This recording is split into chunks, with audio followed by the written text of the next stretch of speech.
বাংলাদেশে জাতির পিতা বলে কিছু থাকা যাবে না। আগে যারা ছিল তাদের জাতির পিতা ছিল শেখ মুজিবুর রহমান। আপনারা আসবেন, আপনারা এসে বলবেন জাতির পিতা জিয়াউর রহমান, এটা চলবে না। 1947 নাই মানে এই দেশে মুসলমানদের 190 বছরের ব্রিটিশ বিরোধী আন্দোলনের কোনো স্বীকৃতি নাই। বাংলাদেশ 1971 শুরু হয়নি, ওটা ডাহা মিথ্যা কথা। বাংলাদেশের নিজের সংস্কৃতি কৃষ্টি কালচার প্রমোট করতে হবে, যেটা উসমান হাদি বলেছে কালচারাল ফ্যাসিজমের বিরুদ্ধে আমাদেরকে লড়াই করতে হবে, যে কারণে তাকে জীবনও দিয়ে দিতে হলো। ভারতীয় আধিপত্যের কালচারাল হেজিমনি তার যতগুলো চিহ্ন আছে তার মধ্যে একটা বড় চিহ্ন হচ্ছে রবীন্দ্রনাথ ঠাকুরের শিরকি জাতীয় সঙ্গীত। এই জাতীয় সঙ্গীত বাদ দিয়ে দিতে হবে।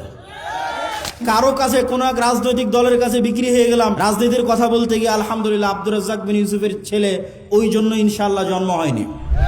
আল্লাহ যদি আমাকে কবুল করে তো আমাকে দিয়ে বাংলাদেশে পূর্ণাঙ্গ বিপ্লবের যদি আল্লাহ সুবহানাহু ওয়া তাআলা কবুল করে করুক, আর আল্লাহ সুবহানাহু ওয়া তাআলা যদি কবুল না করে তো আমার জায়গা থেকে এই দাওয়াতের মধ্যেই সীমাবদ্ধ। আগামী 50 বছর পর বাংলাদেশে এরকম যুবক তৈরি হবে যারা ইসলামী বিপ্লব, পূর্ণাঙ্গ ইসলামী বিপ্লব করবেই করবে, আজ না হলে ঈসা আলাইহিস সালামের যুগে হবে। কিন্তু আমরা বিক্রি হওয়ার মধ্যে নই ইনশাআল্লাহ। আসসালামু আলাইকুম শাইখ, আপনি ইদানিং বিভিন্ন জায়গায় রাজনীতি নিয়ে বক্তব্য দিচ্ছেন, যা নিয়ে অনেকে সমালোচনা করছে, এই বিষয়ে কিছু বলবেন? যতগুলো প্রশ্ন আসছে তার মধ্যে এটা অনেক গুরুত্বপূর্ণ একটা প্রশ্ন। তো আসলে রাজনীতি, নবীরাও যখন আল্লাহ সুবহানাহু ওয়া তাআলা দাওয়াত দিতে বলেছেন তখন মুসা আলাইহিস সালামকে বলেননি যে মুসা তুমি জাদুরানিতে গিয়ে বা মিশরের উমুক এলাকায় গিয়ে দাওয়াত দাও, ডাইরেক্ট ইযহাব ইলা ফিরাউন, ক্ষমতার মসনদে আঘাত। মুসা আলাইহিস সালামকে দাওয়াত দিতে কোথায় পাঠালো? ইযহাব ইলা ফেরাউন, ফেরাউনের কাছে গিয়ে দাওয়াত দাও, মানে ডাইরেক্ট ক্ষমতার মসনদে যে আছে ওকে দাওয়াত দাও। ইব্রাহিম আলাইহিস সালাতু ওয়াস সালামকে কোথায় পাঠালো? ডাইরেক্ট নমরুদ। তো নবীরা যারা পৃথিবীতে এসেছেন তারা জয়লাভ করুক অথবা না করুক, তাদের দাওয়াতের যে মানহাজ ছিল, এই দাওয়াতের মানহাজের একটা পার্ট অবশ্যই যারা সমাজের দায়িত্ব পালন করতেছে, যারা রাষ্ট্র এবং দেশ চালাচ্ছে, তাদের কাছে আপনাকে দাওয়াত দিতেই হবে। এটা নবীদের রাজনীতি। এবং এই দাওয়াতটা যদি নিঃস্বার্থ হয়, ওই যে লবিং, লিয়াজু, ঠিক আছে, আমার দুনিয়াবি কোনো স্বার্থ, আমাকে এটা দেন, আমাকে এটা দেন, এরকম দুনিয়াবি স্বার্থে যদি দাওয়াত হয়, ওই দাওয়াতে কোনোদিন বিপ্লব তৈরি হবে না। ওই দাওয়াতে কোনোদিন কি তৈরি হবে না? বিপ্লব তৈরি হবে না। আজকে যেহেতু প্রশ্ন করেছে এই জন্য বলেই দিচ্ছি, এই যে তারেক রহমান সাহেব এসেছে, ইংল্যান্ডে তার সাথে আমার দেখা হয়েছিল, অন্তত 30 থেকে 40 মিনিট ফেস টু ফেস তার সাথে আমি কথা বলেছি। আমি তার সাথে কথাই শুরু করেছিলাম এটা দিয়ে যে আজকে আমি এখানে আসার আগ পর্যন্ত যতজন আপনার কাছে এসেছে এরা দুনিয়াবি স্বার্থ নিয়ে আসবে, আর আমি আজকে এখান থেকে চলে যাওয়ার পরও হাজারো মানুষ আপনার সাথে দেখা করতে আসবে, দুনিয়ার স্বার্থে আসবে। কারো একটা সিট দরকার, কারো একটা আসন দরকার, কারো একটা পদ দরকার, কত কি দরকার। কিন্তু আমি আব্দুল্লাহ বিন আব্দুর রাজ্জাক এসেছি 4টা কথা বলবো বাংলাদেশের স্বার্থে। যদি করতে পারেন বাংলাদেশের উপকার হবে। এবং এই যে চারটা কথা আমি ওনাকে বলেছিলাম, ওইটার পক্ষেই আমরা ন্যারেটিভ তৈরি করার চেষ্টা করি, যেটাই বাংলাদেশ। ওনাকে বলেছিলাম, 1 নাম্বার, মুসলমানেরা যে 190 বছর ব্রিটিশ বিরোধী সংগ্রাম করলে আর স্বীকৃতি কোথায়? 1797 সালের 23 জুন থেকে 1947-এর 14 বা 15 আগস্ট পর্যন্ত 190 বছর ভারতের মুসলমানেরা, ঠিকই ভারতের হিন্দু এবং মুসলমানেরা সবাই যে ব্রিটিশ বিরোধী আন্দোলন করেছে তার স্বীকৃতি আছে। পাকিস্তানের মুসলমানেরা যে ব্রিটিশ বিরোধী আন্দোলন করেছে তার স্বীকৃতি আছে। তো বাংলাদেশের মুসলমানেরা কি করেনি? তিতুমির কে তাহলে? হাজী শরীয়তুল্লাহ কে তাহলে? এখানে যে ব্রিটিশ বিরোধী 1857-তে যে হাজার হাজার মুসলমান জীবন দিল, তাদের স্বীকৃতি কই? অতএব 1947-এর রাষ্ট্রীয় স্বীকৃতি দিতেই হবে। 1947 নাই মানে এই দেশে মুসলমানদের 190 বছরের ব্রিটিশ বিরোধী আন্দোলনের কোনো স্বীকৃতি নাই। বাংলাদেশ 1971 শুরু হয়নি, ওটা ডাহা মিথ্যা কথা। 71 বাংলাদেশের একটা পার্ট, কিন্তু বাংলাদেশের শুরু অনেক আগে। ওর ধারাবাহিকতায় আপনাকে আসতে হবে, তার একটা পার্ট 47। এটা একটা ওনাকে বলেছি। আর একটা ওনাকে বলেছি, বাঙালি জাতীয়তাবাদের নামে বাংলাদেশে হিন্দুয়ানি জাতীয়তাবাদ, হিন্দুত্ববাদী জাতীয়তাবাদ এবং হিন্দুয়ানি কৃষ্টি কালচার কলকাতার দাদা বাবুদের বাঙালি জাতীয়তাবাদের নামে ঢুকানো হয়। এই বাঙালি জাতীয়তাবাদের নামে হিন্দুত্ববাদী কৃষ্টি কালচারের মূলোৎপাটন করতে হবে। বাংলাদেশের নিজের সংস্কৃতি কৃষ্টি কালচার প্রমোট করতে হবে, যেটা উসমান হাদি বলেছে যে কালচারাল ফ্যাসিজমের বিরুদ্ধে আমাদেরকে লড়াই করতে হবে, যে কারণে তাকে জীবনও দিয়ে দিতে হলো। 3 নাম্বার বলেছি, বাংলাদেশে জাতির পিতা বলে কিছু থাকা যাবে না। আগে যারা ছিল তাদের জাতির পিতা ছিল শেখ মুজিবুর রহমান। আপনারা আসবেন, আপনারা এসে বলবেন জাতির পিতা জিয়াউর রহমান, এটা চলবে না।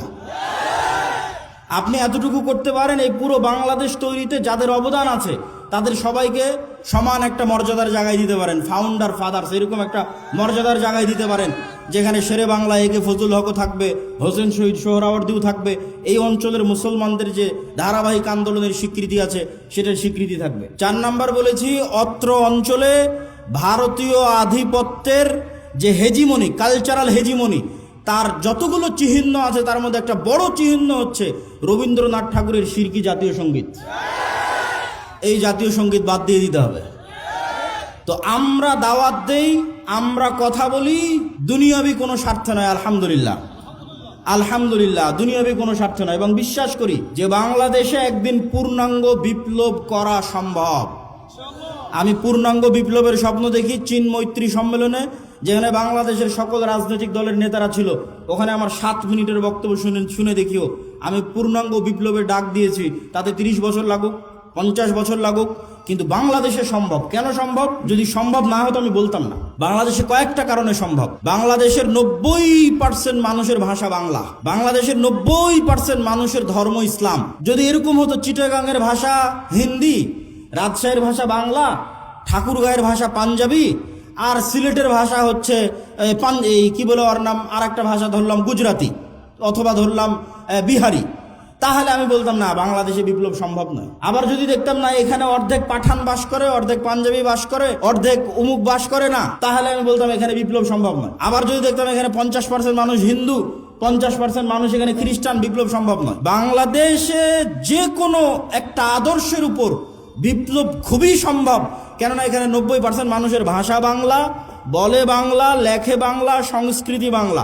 আবার 90% মানুষই ইসলামে বিশ্বাস করে। ফলত এখানে আলাদা কোনো বিভেদ নাই। এখানে 20% মানুষও যদি তৈরি হয় যারা ঈমান বিল গায়বে ইয়াকিন রাখবে, আজকের যে কথা বলেছি, আজকের যে থিওরি দিয়েছি, এবং সামনে এটার উপর আরো অনেক কাজ এবং গবেষণা এবং লিখিত দ্বিতীয় আর একটা বই আসবে আল্লাহর পথে যাত্রার উপর, আমি ওই পূর্ণাঙ্গ বিপ্লবে বিশ্বাস করি। কারো কাছে কোনো এক রাজনৈতিক দলের কাছে বিক্রি হয়ে গেলাম রাজনীতির কথা বলতে গিয়ে, আলহামদুলিল্লাহ আব্দুর রাজ্জাক বিন ইউসুফের ছেলে ওই জন্য ইনশাআল্লাহ জন্ম হয়নি। আব্দুর রাজ্জাক বিন ইউসুফ ওই বক্তাও নয়। বড় থেকে বড় নেতার ঘরে যখন প্রবেশ করেছে, ছবি মূর্তি থেকেছে, যত বড় মন্ত্রী হোক, যত বড় মিনিস্টার হোক, আব্দুর রাজ্জাক বিন ইউসুফ দাঁড়িয়ে বলে যে ছবি মূর্তি সরাতে হবে, না হলে ঢুকবে না। অথচ বহু বক্তা ওই ঘরেই বসে আছে। মানে দুনিয়ার স্বার্থের কাছে বিক্রি হওয়া বক্তা আব্দুর রাজ্জাক বিন ইউসুফ নয়। তো আমিও যদি কোনোদিন মনে করি দুনিয়ার স্বার্থের কাছে বিক্রি হয়ে যাচ্ছি, তো বক্তব্য দেওয়াই বন্ধ করে দেবো, দাওয়াত দেওয়াই বন্ধ করে দেবো। কিন্তু আব্দুর রাজ্জাক বিন ইউসুফ যে আমানতের, ন্যায়পরায়ণতার এবং যে বিশ্বাসের একটা মানদণ্ড নির্ধারণ করে গেছে, ওইটার সাথে ইনশাল্লাহ খেয়ানত করবো না। আল্লাহ যদি আমাকে কবুল করে, তো আমাকে দিয়ে বাংলাদেশে পূর্ণাঙ্গ বিপ্লবের যদি আল্লাহ সুবহানাহু ওয়া তাআলা কবুল করে, করুক। আর আল্লাহ সুবহানাহু ওয়া তাআলা যদি কবুল না করে, তো আমার জায়গা থেকে এই দাওয়াতের মধ্যেই সীমাবদ্ধ। আগামী 50 বছর পর বাংলাদেশে এরকম যুবক তৈরি হবে যারা ইসলামী বিপ্লব, পূর্ণাঙ্গ ইসলামী বিপ্লব করবেই করবে। আজ না হলে ঈসা আলাইহিস সালামের যুগে হবে, কিন্তু আমরা বিক্রি হওয়ার মধ্যে নয় ইনশাআল্লাহ।